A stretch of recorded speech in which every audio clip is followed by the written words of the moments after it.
एक मजबूती उसको कह लें, वो ज़रूर है एक अपनी बहुत ईमानदार कोशिश करने की, वो ज़रूर है और वो मैं करती हूँ। बाकी जो देना है, जिस जगह पे उसने मुझे, अल्लाह ने सोचा हुआ है, जो काम उसने मुझसे लेना है, वो तो वही जानता है, मुझे क्या पता। तो अपने आप को सोच सोच के क्या दिमाग खराब करना, और इतना टाइम किसको, अपने आप से अलावा भी बहुत चीज़ें सोचने की। अब्बा की लाडली, बचपन अच्छा गुजरा, लगता है अब्बा ने लड़कों की तरह पाला। हाँ, लड़कों की तरह नहीं, उन्होंने इस तरह पाला कि ये जेंडर भी मजबूत है। उन्होंने ये नहीं कहा कि तू मेरा बेटा है, कोई फर्क नहीं छोड़ा। उन्होंने कहा if you are a girl तो ये मत सोचो कि तुम नहीं कर सकती। नहीं, मेरी डिक्शनरी में नहीं है। शादी कब हुई? आई थिंक, अब तो याद भी नहीं, शायद 92 में हुई होगी शायद। तो लव मैरिज थी या माँ बाप की मर्जी से की थी? पसंदीदगी तो होती है। अच्छा, पसंद की शादी। हाँ। क्या पसंद आया था? एक तो सबसे बड़ी बात कि वो जो उम्र थी मेरी उस वक्त के हिसाब से, और अभी भी, he was a good looking man.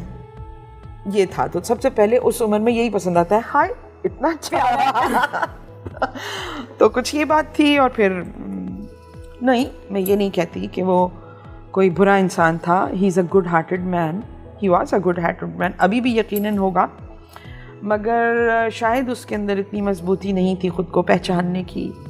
I wish, दुआ है कि वो ये जर्नी पूरी कर चुका हो। तो क्या अख्तलाफात हुए थे? पता ही नहीं चला, क्योंकि लगती नहीं हो ऐसी कि आराम से कोई रिश्ता तोड़ सकती है। मेरी ज़िंदगी में जो इख्तलाफात हुए हैं वो मोस्टली मेरे इख्तलाफात नहीं हुए किसी से। वो नज़रियाती इख्तलाफात वो एक अलग बात है, मगर जिसके भी इख्तलाफ हुए उसके हुए हैं मुझसे शायद। क्या इनसिक्योर हो गया था? नहीं, ऐसी कोई भी बात नहीं थी, बस ख़त्म हो गई। हाँ। और आपका एक बेटा है? हाँ, गुस्से में शायद ये हुआ था, ठहरो रिकॉल करने दो, गुस्सा आया और गुस्से में तलाक दे दी। Did he regret it later? ये तो वो खुद ही बता सकता है। और उसके बाद आप इस फील्ड में आई? उसके काफ़ी अरसे के बाद इस फील्ड में आई, क्योंकि मैंने कभी डिसाइड नहीं किया था ये, it was not my decision कि मैं एक्टिंग करूँगी। और फिर वो होता गया, कड़ी से कड़ी मिलती गई। You know, everything is happen for the ultimate good. कोई डेस्टिनी होती है कहीं। कोई रिग्रेट नहीं खुद को? किस बात का? कि निभ जाती ना, ऐसा होता। देखिए, ये सबसे अच्छी बात होती है कि निभ जाती।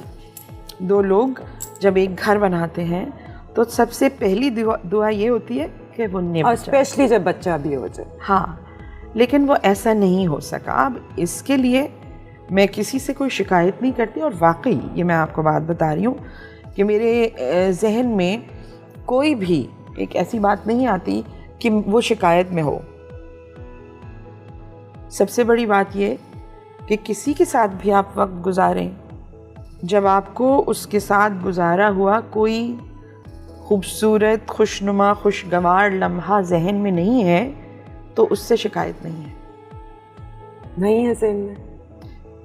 मेरे जहन में वो कभी कोई वक्त मुझे नहीं याद आता, रिकॉल होता कि उस वक्त ऐसा हुआ तो मैंने याद किया। ऐसा हुआ नहीं मेरे साथ, और इसके पीछे कोई कड़वाहट नहीं है। ये इट वाज ऑटोमेटिकली। मेरी ज़िंदगी की कहानी में उस किरदार ने आना था, अपना किरदार अदा करना था और चले जाना था। It was like this, it was written. और मेरे ख्याल से उसने अपना कैरेक्टर बहुत अच्छा किया। हाँ, and I wish him all the best. Okay, that's big of you, I must say.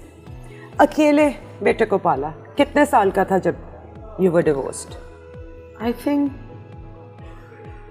वो होगा 3-4 साल का। बस? तो किस तरह ये डिसीजन लेके अकेले आना और ये सब करना, ये प्रोसेस कैसा था?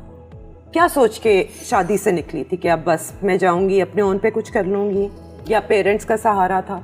गुस्सा इस तरह का कभी नहीं है मुझ में कि मैं ये हो गया है तो अब मैं ये कर दूंगी, नहीं, गुस्सा नहीं, बिल्कुल भी नहीं। लेकिन मुश्किल तो होगा ना, है ना? एक औरत जिसने कभी कुछ भी नहीं किया, घर में सेटल्ड है, बच्चा भी हो गया, एक सिक्योर माँ बाप के घर से उठ के शादी कर ली, अपने ओन पे होना, एक डर तो लगता है। और उस 90s में तो माहौल बहुत ही और टाइप का था। तो उस वक्त तो ये माहौल होता था कि डिवोर्स हो गई है तो इसको उस लड़की के पास ना बिठाना जिसको मेहंदी लग रही हो, या ये है हमारे मिथ। बिल्कुल है। हाँ, लेकिन उनसे शिकायत यूँ नहीं है कि वो सब ट्रैप्ड हैं बेचारे, जो इस तरह सोच रहा है।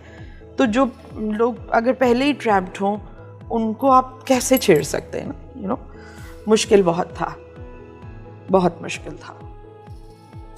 जब आपको कोई तजर्बा नहीं होता ना कि अब आप इस ज़िंदगी में जा रहे हैं, तो बहुत सारे लोग होते हैं जो पहले से ही खौफज़दा होते हैं, जो कि जिन्होंने दूसरी कहानियाँ सुन के और बतानी होती हैं। मुझे ये भी बताया गया कि पहाड़ जैसी ज़िंदगी अकेले कैसे गुजारोगी, पैचअप कर लो। बहुत जवान थी तुम, बिल्कुल जवान थी तब। आई वाज आई थिंक 23 और 24 बच्ची थी यार। हाँ। तो फिर हुआ ये कि बहुत मुश्किल बात थी वो, बट मुझे बहुत सोचना था, मुझे बहुत बात करनी थी खुद से। अपने आप से गुफ्तगू का सिलसिला शुरू ही वहाँ से हुआ। सबसे पहले क्या काम किया था? रेडियो किया था और मुख्तलिफ जॉब तो की नहीं थी। फिर उसके बाद जब मैंने ज़रा देखा जायज़ा आसपास का, मैंने रेडियो तक कैसे पहुंची? जब कभी ये अंदाज़ा ही नहीं था कि मेरे अंदर ये हुनर है, तो रेडियो तक कैसे पहुंची? इंटरव्यूज़ देने का बहुत शौक़ था। अच्छा। अभी भी बहुत है। अब तो खैर क्योंकि सब वाकिफ़ हैं मुझसे कि भाई ये टेलीविज़न में काम करती हैं, मगर जब मैं टेलीविज़न में काम नहीं करती थी ना, मैं हमेशा इंटरव्यूज़ देती थी। मुझे बहुत मज़ा आता था, चाहे वो मेरी रेलेवेंट फील्ड हो या ना हो। बस मुझे उस कसौटी में बैठने का बड़ा शौक़ होता था जहाँ पर सब बैठे होते हैं और आपको एक तनकीदी जायज़ा ले रहे होते हैं। तो वो जो तनकीद है ना, वो तनकीद मुझे बहुत स्ट्रॉन्ग करती है, कैसी भी हो। कहीं पर भी जब ज़िंदगी की प्रैक्टिकल ज़िंदगी की इब्तिदा हुई तो संभल कर गिरना, गिर कर फिर संभलना, जबकि आपके अतराफ़ कोई हाथ ही ना हो। और ये कुदरती तरीके से हुआ। मेरी फैमिली बहुत अच्छी है, मेरी अम्मी बहुत प्यारी हैं, मेरी बहनें बहुत प्यारी हैं, मगर अल्हम्दुलिल्लाह जब मुझे ज़रूरत पड़ी कि मैं किसी से बात करूं तो वहाँ पर कोई नहीं हुआ। क्यों? वो इसलिए, ऐसे नहीं कि किसी ने जानबूझ के किया, ऐसा नहीं। वो हेल्प जो है वो आपको थोड़ी सी दूर सरक जाती है।